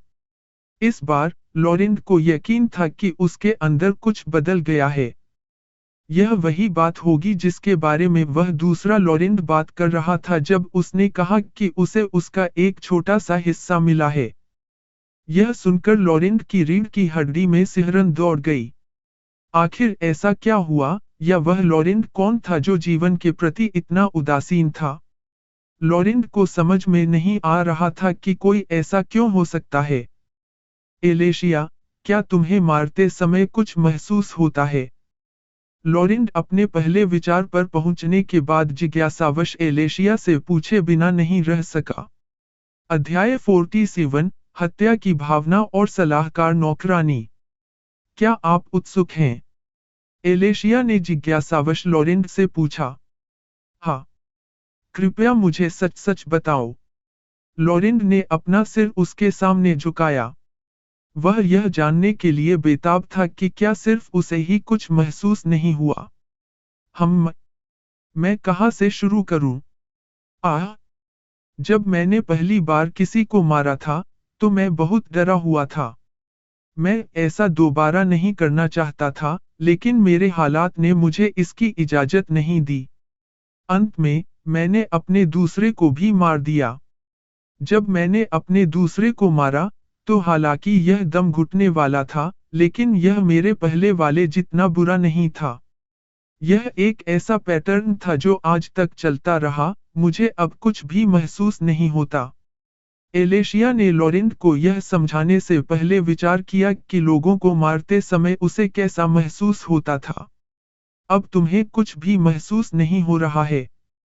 मैं समझ गया। धन्यवाद। लॉरेंट ने उसे धन्यवाद देने से पहले मन ही मन सोचा। तो क्या मेरे पिछले जन्म का मैं ही हत्यारा हूँ? लॉरेंट ने असमंजस में सोचा। उसका भूतकाल हत्यारा क्यों होगा? इसका कोई मतलब नहीं है। उसे भविष्य में ही पता चलेगा कि उसका अनुमान सही था या नहीं। आपको मुझे धन्यवाद देने की जरूरत नहीं है, युवा मास्टर। आप अपनी समस्या के बारे में मुझसे बात कर सकते हैं। एलेशिया ने मुस्कुराते हुए जवाब दिया। वह समझ गई थी कि लॉरेंट को अभी कुछ परेशान कर रहा है। यह कुछ भी नहीं है। लॉरेंट ने उसकी ओर सिर हिलाया। उसे नहीं पता कि वह उसे कैसे समझाएगा कि उसे अपने पिछले जीवन की कुछ यादें याद हैं। अगर यह आपको परेशान कर रहा है, युवा मास्टर, आप अपनी नजरें दूसरी ओर कर सकते हैं। मैं आप पर नहीं हंसूंगा। एलेशिया ने उसे दिलासा दिया। भले ही लॉरेंट उससे यह बात छिपाने की कोशिश करता है, लेकिन यह इतना स्पष्ट है कि वह कुछ सोच रहा है। ठीक है। लॉरेंड ने आह भरी और अपना सिर दूसरी ओर घुमा लिया। यह उसे परेशान नहीं कर रहा था। यही समस्या थी। वह चाहता था कि यह उसे परेशान करे, लेकिन जब उसने डाकू नेता को मार डाला तो उसे कुछ भी महसूस नहीं हुआ। एलेशिया को सभी डाकुओं की गर्दनें काटने में ज्यादा समय नहीं लगा। इससे लाल खून का एक बड़ा तालाब बन गया। इसकी बदबू इतनी भयानक थी कि पेट में दर्द होने लगा। युवा मास्टर, क्या आप उन्हें लूटना चाहते हैं? मुझे यकीन है कि उनके पास मूल्यवान सामान होगा। एलेशिया ने लॉरेंट को सुझाव दिया। डाकू हमेशा कई गुजरने वाले व्यापारी गाड़ियों पर घात लगाए रहते हैं, और बिना किसी गार्ड के, वे हमला करके लूटपाट कर सकते हैं। पैसा तो पैसा है। लॉरेंट ने दांत पीसते हुए अनिच्छा से सहमति जताई। अगर उसे डाकुओं से कुछ पैसे मिल जाते, जिससे उसे इस यात्रा में हुए खर्च की भरपाई हो जाती, तो वह इतनी शिकायत नहीं करता। मेरी मदद करें, युवा मास्टर। एलेशिया एक लाश के पास गई और उसकी जेबों में से पैसे निकालने लगी। कुछ ही देर में वह सोने के कई नोट निकालने में सफल हो गई। लॉरेंट ने भौहें सिकोड़ते हुए खून के तालाब पर पैर रखा और एक शव की जेबों में तलाशी ली। डाकुओं से लूटी गई चीजों को गाड़ी में भरने में उन्हें 1/4 घंटा लग गया। इसमें दर्जनों छोटी तलवारें और कम से कम 1 दर्जन हजार से ज्यादा सोने के नोट शामिल थे। यह बहुत ज्यादा है। लॉरेंट ने गाड़ी के अंदर लदे हुए सभी सामानों को देखा और वह कुछ कहे बिना नहीं रह सका। गाड़ी के अंदर पहले कुछ बक्से थे, लेकिन अब यह लूटे गए सभी सामानों से भरा हुआ लग रहा था। हाँ, युवा मास्टर। डाकू बहुत अमीर होते हैं। एलेशिया ने सिर हिलाते हुए कहा। उसने भी नहीं सोचा था कि एक छोटे से डाकू समूह से उसे इतनी दौलत मिलेगी। वह कल्पना भी नहीं कर सकती थी कि अगर वे इस क्षेत्र के सबसे बड़े डाकू समूह को लूट लें तो कितना होगा। चल दर। लॉरेंट गाड़ी में चढ़ गया। डाकुओं के कारण वे पहले ही देरी कर चुके थे, और उन्हें रात होने से पहले अगले गांव तक पहुंचना था, इसलिए उन्हें जल्दी करनी पड़ी। हाँ, युवा मास्टर। एलेशिया ने अपना सिर हिलाया और गाड़ी के आगे बैठ गई। गाड़ी को एक बार फिर चलने में ज्यादा समय नहीं लगा। कुछ ही देर बाद वे क्षितिज में गायब हो गए। कुछ मिनट बाद एक और गाड़ी आई, वह जमीन पर पड़े डाकुओं की लाशों के सामने रुकी। वे सभी मर चुके हैं। आगे बढ़ो। गाड़ी के अंदर से एक कर्कश और बुजुर्ग आवाज सुनाई दी, इससे पहले कि गाड़ी आगे बढ़ जाती और शवों से बचती। जब वे अगले गांव में पहुंचे तो रात का समय था। यह गांव भी पहले गांव जैसा ही था जो उन्हें रास्ते में मिला था। यहाँ किराए के लिए घर और कमरे थे। एक रात के लिए एक घर। एलेशिया ने उनके सामने खड़े आदमी से बात की। 5 रजत। आदमी ने उसकी ओर अपने हाथ खोले। एलेशिया ने लॉरेंट की ओर देखा और फिर 5 चांदी के सिक्के उस आदमी के हाथ में थमा दिए। जब वे गाड़ी में सवार होकर घर की ओर जा रहे थे, लॉरेंट अपने मुंह से एलेशिया से पूछे बिना नहीं रह सका। क्या यह एक रात के लिए घर किराए पर लेने का मानक भुगतान था? एलेशिया मुस्कुराई और गाड़ी चलाते हुए अपना सिर हिलाया। लॉरेंट को यह एहसास होने में बहुत देर हो चुकी थी कि दूसरे गांव में उसे पहले भी धोखा दिया जा चुका है। हाँ, युवा मास्टर। उस बूढ़े आदमी ने आपको ठगा है। हाँ हाँ हाँ। एलेशिया ने हल्की हंसी के साथ जवाब दिया। उसे यह बहुत मजेदार लगा कि लॉरेंट को यह बात अब समझ में आई।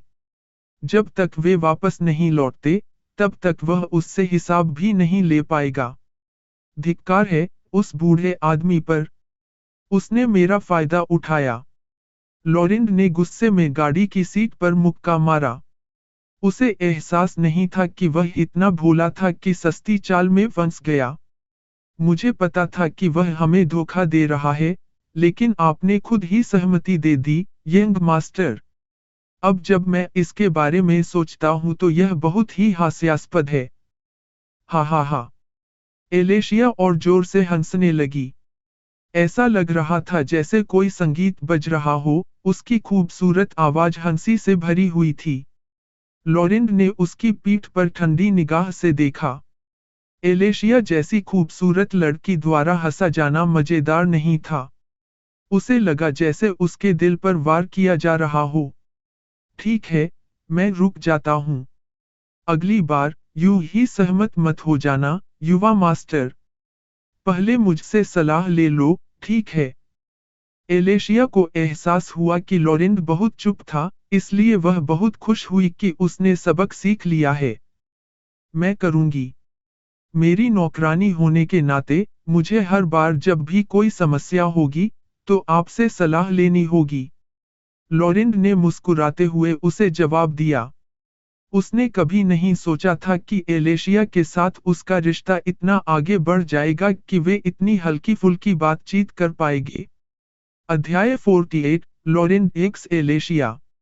लॉरेंड और एलेशिया को उस छोटे से लकड़ी के घर में पहुंचने में ज्यादा समय नहीं लगा जिसे उन्होंने किराए पर लिया था। यह पहले वाले घर जैसा ही था, उतना विशाल नहीं और बहुत ग्रामीण। मिस्टर, क्या आप हमारी गाड़ी की मरम्मत के लिए किसी को बुला सकते हैं? एलेशिया ने उस आदमी से पूछा जिसने उन्हें यहाँ तक पहुँचाया था। वह वही था जिसे उन्होंने पहले पैसे दिए थे। जरूर, मैं उन्हें कुछ मिनट बाद बुला लूंगा। उस आदमी ने अपना सिर हिलाया और फिर गाड़ी की मरम्मत के लिए किसी को बुलाने के लिए दौड़ पड़ा। युवा मास्टर, एलन निश्चित रूप से बड़ा हो रहा है। एलेशिया ने यह देखकर बताया कि एलन का आकार लॉरेंड की 2 हथेलियों जितना था। जब उन्हें पहली बार उसे पकड़ा गया था, तो वह लॉरेंड के हाथों जितना ही बड़ा था। वह बहुत खा रहा है। लॉरेंड ने अपना सिर हिलाया। एलन जब भी चाहता था घास खाता रहा है। जब वे किसी स्टॉप पर होते थे, तो वह इधर उधर घूमता और घास खाता था। जब वे सड़क पर होते थे, तो वह गाड़ी के अंदर की घास खाता था जिसे वे जमीन से तोड़ते थे। युवा मास्टर, क्या मैं उसे उठा सकता हूँ? एलेशिया ने लॉरेंड से पूछा जब वह उसके पास पहुंची। वह इस स्लाइम के बारे में वाकई उत्सुक थी। यह शरारती था और इंसानों के लिए बहुत दोस्ताना था। वह उस समय को याद किए बिना नहीं रह सकी जब यह उसकी छाती पर उछलकर गिरा था। जरूर। लॉरेंड ने एलन को उसके पास भेज दिया। वह खुश था कि एलेशिया एलन को स्वीकार कर रही थी। उसने सोचा था कि उसे यह बिल्कुल पसंद नहीं आएगा। आखिरकार एक स्लाइम पालतू जानवर पाना बहुत अजीब था। यहाँ आओ, एलन। एलेशिया ने सावधानीपूर्वक एलन को लॉरेंड के हाथों से उठाया और उसे अपने हाथों में पकड़ लिया। एलन अपनी छोटी छोटी कीचड़ भरी आंखों से उसे चुपचाप देखता रहा। यहाँ, पट पट। एलेशिया ने मुस्कुराते हुए एलन को थपथपाया। छूने पर वह ठंडा था और बहुत उछलता कूदता और मुलायम था। एलन ने अपना शरीर ऐसे हिलाया जैसे कोई बिल्ली सिर थपथपाते हुए गुर्रा रही हो। मुझे लगता है, वह तुम्हें पसंद करता है। एलन को एलेशिया के साथ इतना दोस्ताना व्यवहार करते देख लॉरेंड खुद को रोक नहीं पाया।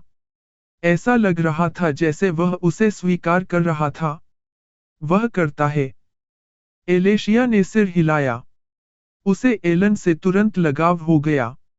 एलन के साथ घुलने मिलने के बाद, एलेशिया ने उनके लिए खाना बनाया, जबकि बाहर गाड़ी की मरम्मत हो रही थी। उसके बाद लॉरेंड और एलेशिया अलग अलग कमरों में सो गए। अगली सुबह, उन्होंने गांव छोड़ने से पहले जल्दी से नाश्ता किया। उनका अगला गंतव्य शेरोन पोर्ट सिटी होगा। यह वह जगह होगी जहां लॉरेंड दूसरे महाद्वीप से शिपमेंट खरीदेगा। वे एक ही घास के मैदान से गुजरे, लेकिन यह स्पष्ट था कि कुछ अलग था। शहर के जितना करीब वे पहुंचे, खेत उतने ही ज्यादा थे। उनके रास्ते में कई गांव भी थे। उनमें से अधिकांश उस गांव जैसी ही सेवाएं दे रहे थे, जहां वे कल रात पहुंचे थे। हम यहाँ हैं। एलेशिया ने लॉरेंड को सूचित किया। लॉरेंड ने गाड़ी से बाहर झांका। ऊंची ऊंची पत्थर की दीवारें शहर को घेरे हुए थीं। इस दृष्टिकोण से यह काफी डरावना लग रहा था। वे उत्तरी प्रवेश द्वार से प्रवेश कर रहे थे और शहर में प्रवेश करने के लिए गाड़ियों की एक लंबी कतार लगी हुई थी। प्रवेश द्वार पर कड़ी जांच थी, इसलिए उन सभी से गुजरने में समय लगता है। तो यह शेरॉन पोर्ट सिटी है, लॉरेंड ने आश्चर्य से कहा। हालांकि यह उसकी यादों में जितनी भव्य थी उतनी नहीं थी, फिर भी वह इस विशाल दीवार की भव्यता की सराहना कर सकता था। यह आक्रमणों से बचाव के लिए एकदम सही थी। युवा मास्टर, यह शहर अंदर से वाकई बहुत बड़ा है। यह लानी का शहर से कम 2 गुना बड़ा है। हालांकि ज्यादातर जगह माल रखने वाले गोदामों ने घेर रखी थी। एलेशिया ने लॉरेंड को बताया कि वह पहले भी कुछ समय के लिए यहाँ आई थी। मैं समझ गया। यह शहर व्यापारियों के लिए एकदम सही केंद्र है। लॉरेंड ने समझ में सिर हिलाया। अगर सामान रखने के लिए बड़े गोदाम होते, तो इसका मतलब होता कि यह शहर बहुत अमीर है। वह कल्पना भी नहीं कर सकता था कि यहाँ हर दिन कितना टैक्स का पैसा जाता है। हाँ, मुझे याद है कि इससे पहले मैंने एक व्यापारी के लिए एक बहुत बड़ी खेप आते देखी थी। उस व्यापारी ने उन सामानों को पूरे राज्य में बेचा था। एलेशिया को अभी भी यहाँ बिताया गया समय याद है।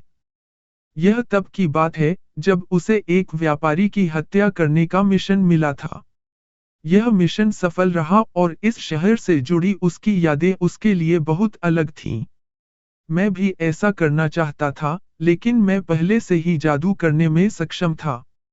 मुझे लगता है कि मैं इसे छोड़ दूंगा। लॉरेंड ने मन ही मन आह भरी। उसके पिता की इच्छा थी कि वह एक सफल व्यापारी बने, लेकिन अब जब वह पहले से ही एक शुरुआती जादूगर था, तो इससे कोई फर्क नहीं पड़ता। वह जादू का पीछा करेगा और शीर्ष पर पहुंचेगा, और एक नौकरानी हरम का अपना लक्ष्य पूरा करेगा। आपने अपने लक्ष्य तय कर लिए हैं।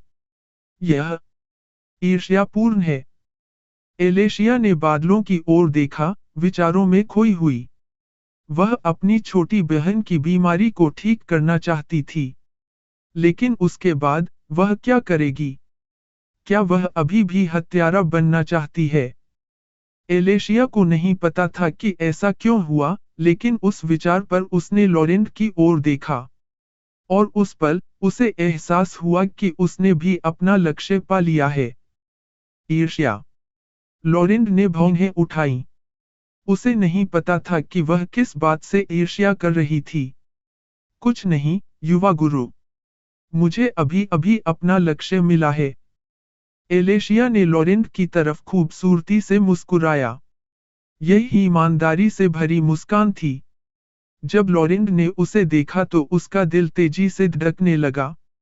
वह बहुत ही आकर्षक और खूबसूरत थी। ऐसी नजर क्यों है?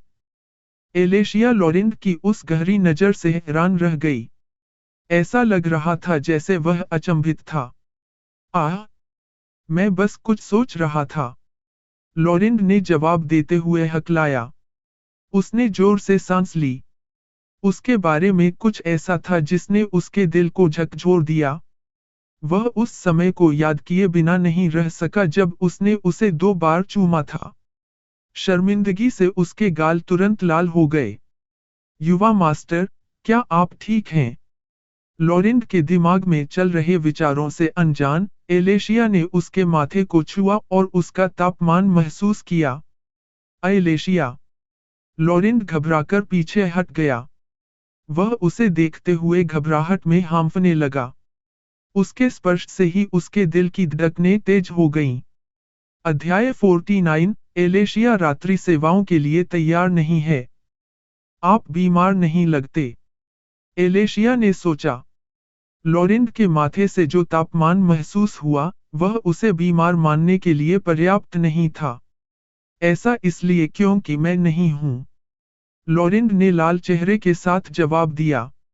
वह उससे दूर चला गया क्योंकि वह जितनी करीब थी, उसका दिल उतनी ही तेजी से धड़क रहा था। मैं समझ गया। तब तो राहत की बात है। एलेशिया ने राहत की सांस ली। वह बिना किसी बात के एक पल के लिए चिंतित हो गई। समय चुपचाप बीतता गया और वे अपनी बारी का इंतजार करने लगे। एलेशिया समय समय पर गाड़ी को आगे ले जाती और आगे की गाड़ियां आगे बढ़ जातीं। लॉरेंट गाड़ी के आगे वाले पर्दे के पीछे था। वह समय समय पर उस पर नजर डाले बिना नहीं रह सकता था। आप जो सोच रहे होंगे उसके विपरीत, वह पर्दे को नहीं बल्कि उसके पीछे खड़ी महिला को देख रहा था। वह शांत भाव से बैठी हुई गाड़ी के आगे बढ़ने का इंतजार कर रही थी। आखिर मेरे साथ क्या हो रहा है? लॉरेंट ने अपनी छाती को छुआ और अपने दिल की तेज धड़कन महसूस की। धड़कन तेज थी और यह पहली बार था जब लॉरेंट ने ऐसा कुछ महसूस किया था। लॉरेंट ने अपना सिर हिलाया और गाड़ी के पीछे का पर्दा खींचकर बाहर देखा। उसने खुद को शांत करने की कोशिश की, लेकिन किसी कारण से वह बहुत बेचैन महसूस कर रहा था। ऐसा लग रहा था जैसे उसका शरीर कुछ करना चाहता था, लेकिन वह इसे शब्दों में बयां नहीं कर पा रहा था। लगभग 1 घंटा लग गया, लेकिन आखिरकार लॉरेंट और एलेशिया शहर में प्रवेश करने में सफल हो गए। जैसे ही वे शहर में दाखिल हुए, फेरी वालों और भीड़ की हलचल भरी आवाजें उनके कानों में गूंजने लगीं। लॉरेंट के लिए यह एक जाना पहचाना अनुभव था, लेकिन यह स्पष्ट था कि यह शहर लेनिका सिटी से ज्यादा हलचल भरा था। इस जगह की अर्थव्यवस्था तेजी से बढ़ रही थी।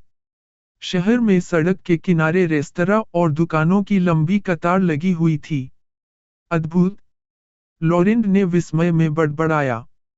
हलचल का यह स्तर लगभग उसके पिछले जीवन की यादों में शहरों के स्तर का था। लॉरेंट के लिए यह चौंकाने वाला था क्योंकि उसकी यादों में शहर में कम से कम 25,000 निवासी थे। आखिर इस शहर में कितने निवासी हैं? युवा स्वामी, क्या आप किसी सराय में रुकना चाहेंगे? एलेशिया ने लॉरेंट से पूछा, जो गाड़ी के सामने से बाहर की ओर देख रहा था और अपना सिर बाएं से दाएं घुमा रहा था। चलो एक आलीशान सराय में रुकें। लॉरेंट ने अपना सिर हिलाया। वह कल्पना कर सकता था कि इस व्यस्त शहर में औसत सराय के अंदर कितनी शोरगुल वाली भीड़ होगी।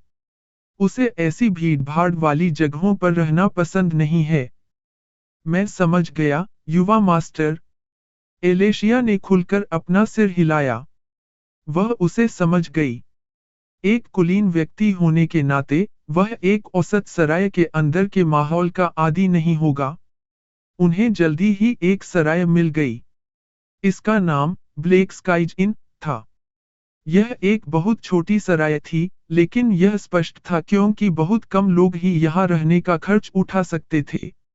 इस गाड़ी को एक सराय के कर्मचारी द्वारा अपने ग्राहकों की सेवा के लिए सराय के पीछे पार्क करने के लिए ले जाया गया था।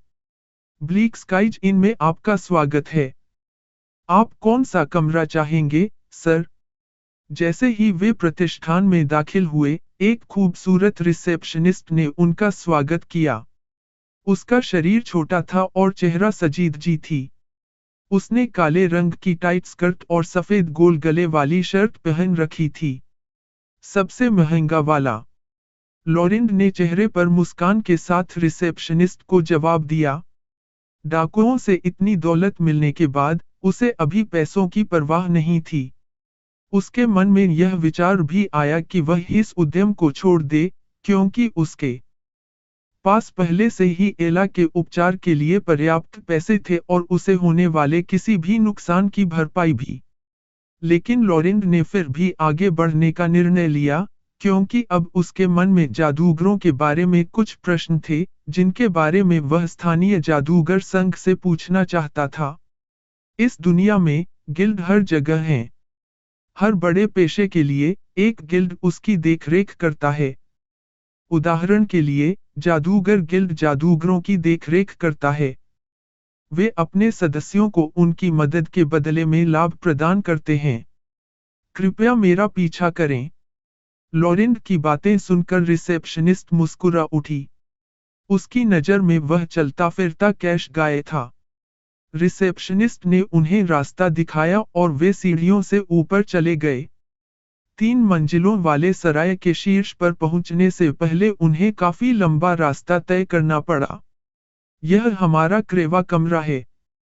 इसमें किंग साइज का बिस्तर है, जो रात्रि सेवाओं के लिए बिल्कुल उपयुक्त है। रिसेप्शनिस्ट ने लॉरेंट को आंख मारी और फिर एलेशिया की तरफ देखा।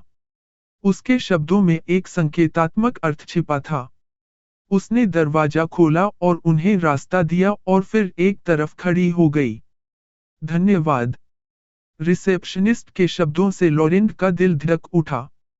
वह खुद को एलेशिया की ओर देखने से रोक नहीं सका, लेकिन वह चुपचाप खड़ी रही, हालांकि वह समझ गई थी कि रिसेप्शनिस्ट का क्या मतलब था।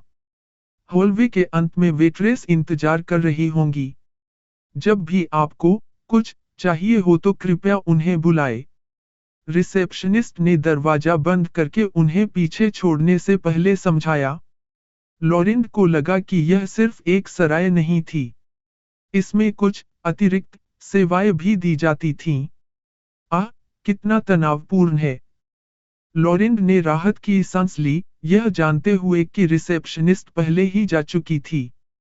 उसके शब्द छिपे हुए सुझावों से भरे थे। युवा गुरु, क्या आपको अभी भी इस यात्रा पर जाने से पहले हमारे बीच हुई सहमति याद है? एलेशिया ने चेहरे पर कोई भाव न लाते हुए उससे पूछा। क्या तुम मुझे ले जाओगे? लॉरेंट ने भौहें चढ़ाकर उसे उत्तर दिया। वह समझ नहीं पाया कि वह क्या कहना चाह रही थी।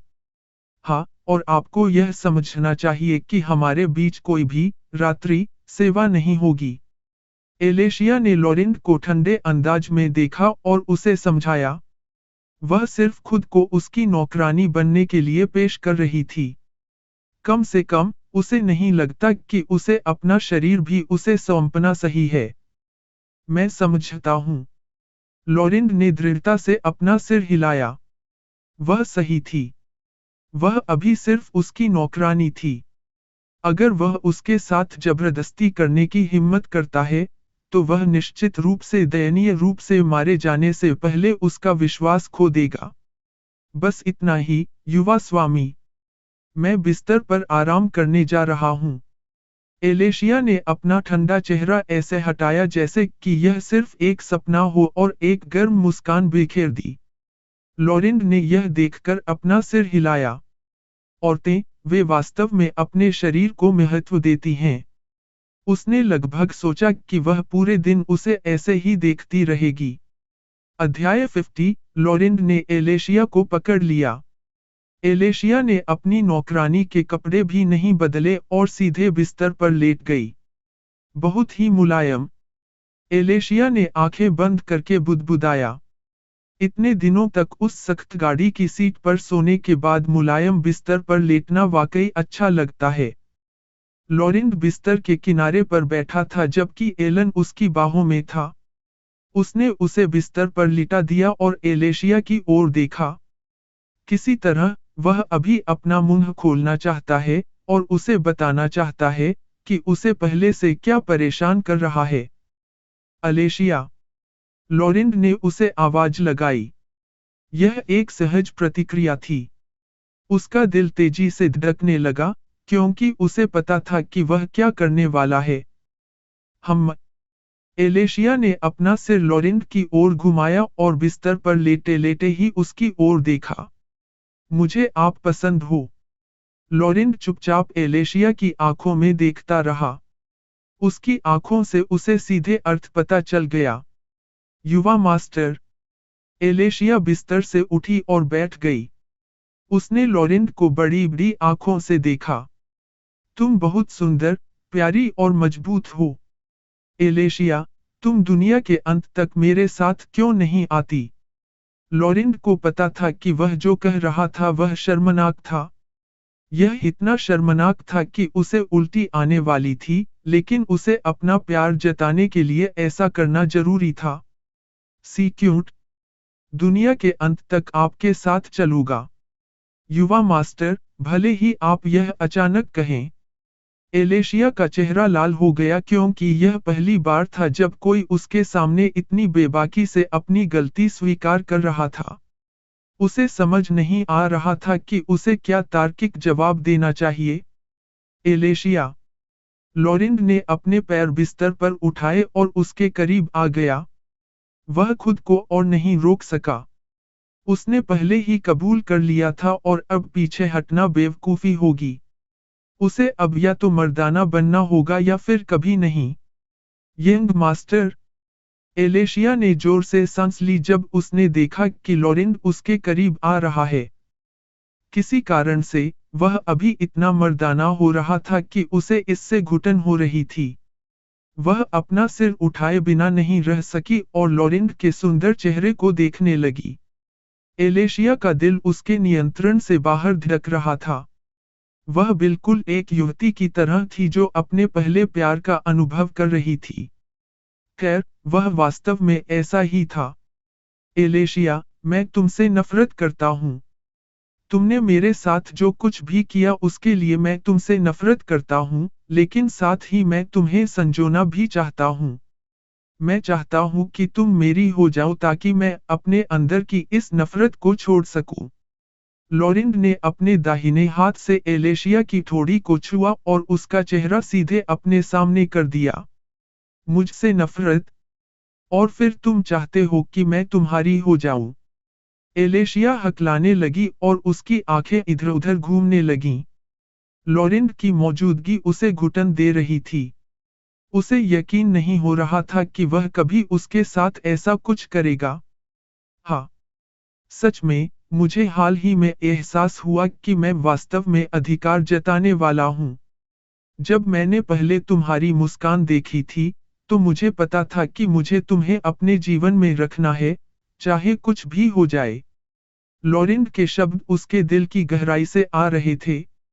हालांकि, अभी वह जो कर रहा था वह ओटोम गेम्स में कबूलनामे के दृश्यों को फिर से दोहरा रहा था जो उसने अपने पिछले जीवन में खेले थे। मुझे रख लो। एलेशिया ने सांस रोककर सांस ली, क्योंकि उसे लगा कि उसके हत्यारे दिल में एक नई भावना उभर रही है। यह भावना मंद थी, लेकिन तेजी से फैल रही थी। यह जहर की तरह थी। हाँ, यह प्यार का जहर था। एक बार यह आपको जकड़ ले तो इससे बचना मुश्किल हो जाएगा। एलेशिया, मैं तुम्हारी और तुम्हारी छोटी बहन की देखभाल करूंगा। मैं तुम्हें अब झुग्गी झोपड़ियों में नहीं रहने दूंगा। लॉरेंड जानता था कि लोहा गर्म है, इसलिए यही सही समय है कि उस पर वार किया जाए। उसका यह वादा उस तिनके की तरह था जिसने ऊंट की पीठ तोड़ दी। जवाब में एलेशिया का दिल धड़क उठा। जब वह छोटी थी, तो यही उसका सपना था कि एक सुंदर अमीर रईस उससे अपने प्यार का इजहार करेगा और उसे और उसकी छोटी बहन को झुग्गी झोपड़ियों से दूर ले जाएगा। यह एक मूर्खतापूर्ण सपना था जिसे वह बहुत पहले ही भूल चुकी थी, लेकिन अब यह बड़ी तेजी से फिर से सामने आ गया। मैं एलेशिया ने अपना मुंह खोला और बंद किया। उसका कुंवारी दिल हाँ कहना चाहता था, लेकिन उसका हत्यारा दिल ना कहना चाहता था। वह दुविधा में थी। यह एक समस्या थी, जब तक लॉरेंड ने अपने होंठों को उसके होंठों से छुआ। इससे उसके मन के अंदर का सारा संदेह दूर हो गया। उसे लगा कि उसे स्वीकार कर लिया गया है। उसके दिल में संतुष्टि भर गई। उसके प्रयासों को आखिरकार किसी ने पहचाना। वह पूरी तरह से मोहित हो गई थी। वह खुद भी यह जानती थी, और उसने इसका विरोध करने की कोशिश करना छोड़ दिया। एलेशिया ने अपनी आंखें बंद कर लीं और चुपचाप लॉरेंड के होंठों के स्पर्श का आनंद लिया। लॉरेंड का चुंबन न तो बहुत कठोर था और न ही बहुत नरम। यह दोनों का सही संतुलन था। एलेशिया और चाहती थी, लेकिन लॉरेंड ने पहले ही अपने होंठ पीछे खींच लिए थे। वह और लॉरेंड चुपचाप एक दूसरे की आंखों में देखते रहे। लॉरेंड एलेशिया की आंखों में देख सकता था कि उसने पहले ही अपना दिल उसके हवाले कर दिया था। वह अचंभित थी क्योंकि वह यह समझने की कोशिश कर रही थी कि अभी क्या हुआ था। मैं इसे हाँ के रूप में लूंगा। लॉरेंड ने बड़ी मुस्कान के साथ मुस्कुराया।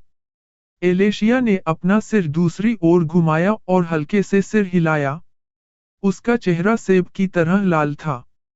इस बीच एलन की घिनौनी आंखें चुपचाप उन्हें घूर रही थीं। पता नहीं उसके दिमाग में क्या चल रहा था। लॉरेंट ने एलेशिया को देखा जो उसके सामने शर्मा रही थी। उसे यकीन नहीं हो रहा था कि अभी क्या हुआ। यह सब इतनी जल्दी हुआ कि जब तक उसे एहसास हुआ, तब तक वह उसे चूम चुका था। जब उसे एहसास हुआ कि उसने अभी क्या किया है, तो उसका चेहरा लाल हो गया। इस बीच, एलेशिया समय समय पर लॉरेंट की ओर देख रही थी। उसे नहीं पता था कि उसने अपना सिर क्यों हिलाया। उसके दिमाग में क्या चल रहा था। वह उसकी नौकरानी थी, वह उसके सामने कबूल क्यों करेगा। एलेशिया यह सोचकर उलझन में थी कि यह क्या हो रहा है। लॉरेंट ने जल्दी से अपने कपड़े बदले। यात्रा के कारण कपड़े धूल से भरे हुए थे। यंग मास्टर, एलेशिया अपने सामने लॉरेंट को बदलते देख घबरा गई। क्या? मैंने तो केवल अपने बाहरी कपड़े बदले हैं।